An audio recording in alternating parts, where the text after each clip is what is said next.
Bonjour, c'est avec plaisir que je vous offre cette 32e capsule d'écologie intégrale de la saison 2021-2022. Comme vous pouvez le voir sur la diapositive qui est affichée, aujourd'hui nous allons parler du Jour de la Terre qui est célébré chaque année le 22 avril. En fait, la première édition du Jour de la Terre a eu lieu le 22 avril 1970 aux États-Unis. Et depuis, au fil des années, c'est devenu une journée célébrée à travers le monde entier. La mission de ce jour-là, c'est d'accompagner les personnes et les organisations qui souhaitent diminuer leur impact sur l'environnement. Donc, la question de l'action va être assez importante. Le thème de cette année est Guérissons ensemble. Oui, guérissons ensemble parce que nous sommes malades ensemble. La Terre est malade et ça nous rend, dans bien des cas, malades nous aussi. Alors, il y a un premier geste qui est proposé, c'est de nous déclarer malades, symboliquement bien sûr, à l'occasion du Jour de la Terre. On peut remplir un formulaire qu'on trouve à l'adresse que vous voyez, jourdelaterre.org/QC.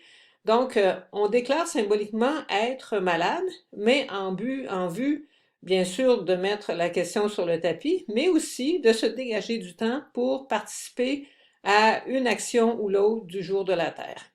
Vous allez voir, il y a des tonnes d'activités qui sont proposées pour ce jour-là. Notre Terre est grandement malade et on le réalise chaque jour un peu plus. Le dernier rapport du GIEC qui a été publié le 4 avril dernier nous lance à nous, l'humanité, un ultimatum très clair.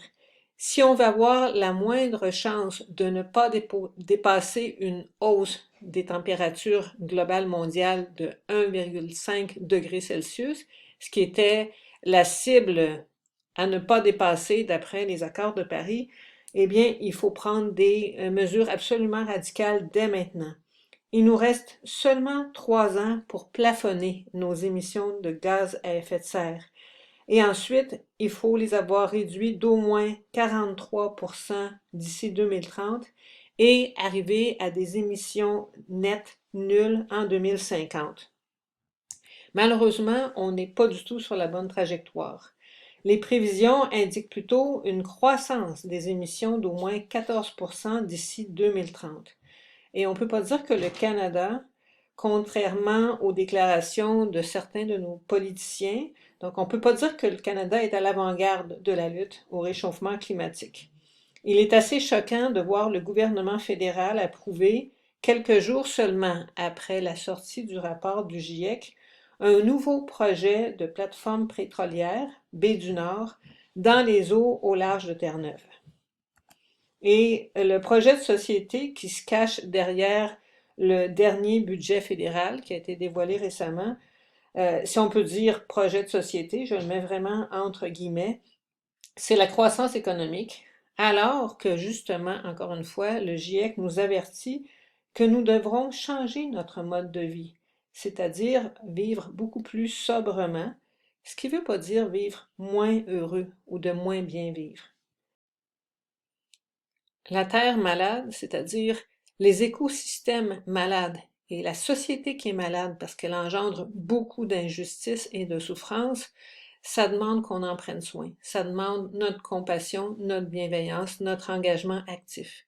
Et il y a aussi un lien extrêmement étroit entre ce qui arrive à l'humanité et ce qui arrive à la maison commune où cette humanité habite. Et déjà, dans la Bible, il y a des liens très étroits entre ce qui arrive à la terre, ce qui arrive à la nature et ce qui arrive à l'être humain. Une terre dévastée, c'est souvent en lien avec un peuple qui a été infidèle ou un peuple qui néglige l'essentiel.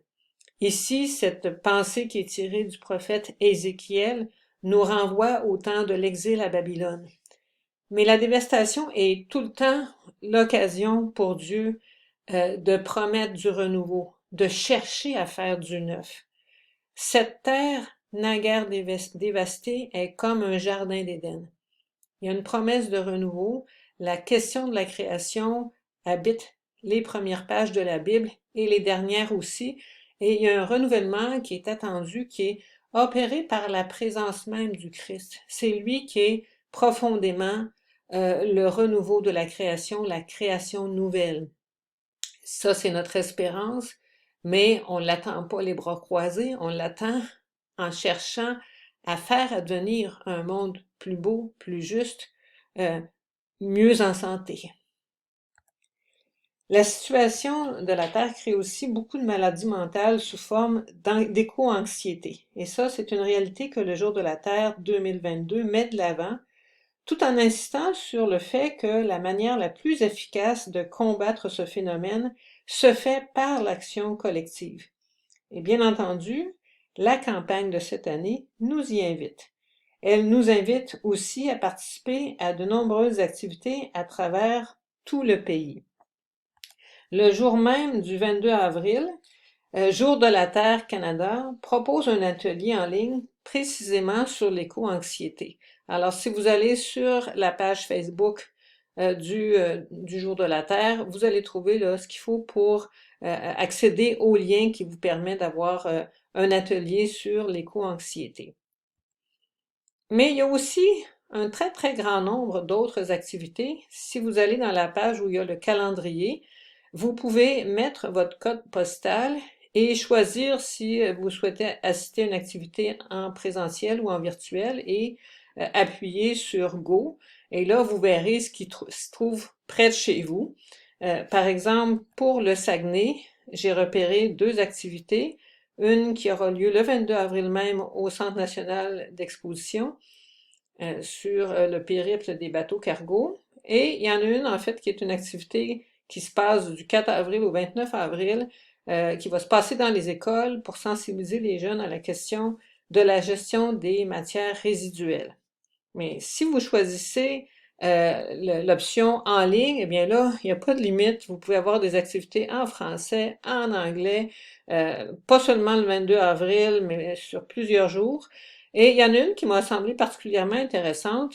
Il y a quelqu'un, Diane Lefebvre, vous voyez son adresse, l'adresse de son site, qui propose un sommet écolo au quotidien où il y a de très nombreuses activités entre le 15 et 25 avril. On peut avoir la version de base qui est gratuite, mais il y a aussi possibilité d'accéder à plus d'outils et de conférences en payant. Mais c'est seulement une proposition parmi d'autres. Il me reste à vous souhaiter un bon jour de la Terre et l'idéal, ce serait qu'on n'ait plus besoin de le célébrer parce qu'on aurait pris soin de notre Terre au quotidien.